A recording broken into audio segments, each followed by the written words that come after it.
दस्तकार थिए नथी, ज़िंदगी जी जुस्तजू में आरज़ू कटिजे नथी। साथियों संदरा वधी हलंदा हलो वधंदा हलो पाण चोरियों मिले त दुनिया खे। आउं वाज़े कंदो हलां त असांजे अॼु प्रोग्राम जी सदारत मेबे अजमेर में मोहम्मद अली ठाकुर करे रहिया आहिनि। साईं जी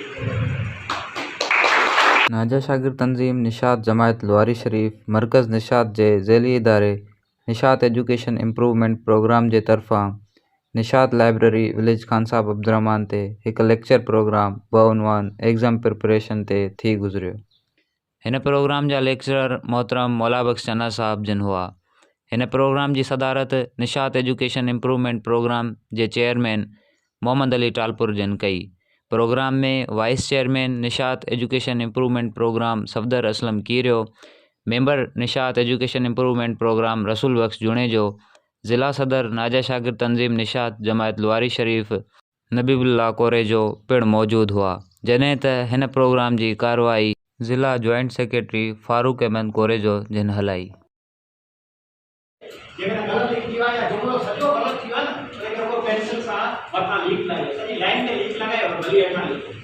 हिन प्रोग्राम में नाजा शागिर्द तंज़ीम निशात जमायत लवारी शरीफ ऐं निशात गर्ल्स विंग जे मेंबरनि भरपूर शिरकत कई।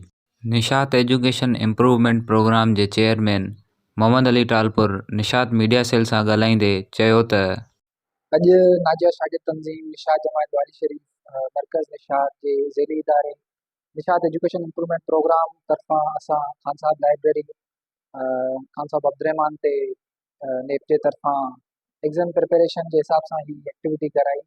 बेसिकली ही हिकिड़ो लेक्चर प्रोग्राम हुयो।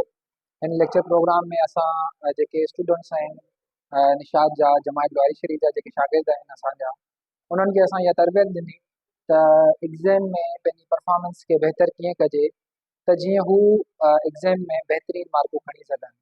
उन जेके टिप्स ऐं ट्रिक्स हुयूं उहे हिन प्रोग्राम में ॿुधायूं वयूं।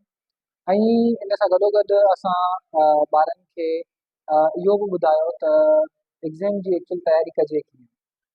असांजो जेको मिशन आहे निशात एजुकेशन इम्प्रूवमेंट प्रोग्राम जो, उहो इहो ई आहे त शागिर्दनि खे तइलीम जे मैदान में हर मुमकिन सहूलियत फराहम कयूं ऐं कंहिं न कंहिं तरीक़े सां उन्हनि खे फैसिलिटेट कयूं जेका बि उन्हनि खे रुकावटूं अचनि थियूं एजुकेशन जे मैदान में। असांजो हीउ मिशन आहे ऐं असां हिन मिशन ते सदाईं अमल पैरा रहंदासीं इंशाअल्लाह। प्रोग्राम जो इख़्तिताम दरगाह आलिया लवारी शरीफ जी दस्तूरी दुआ सां थियो।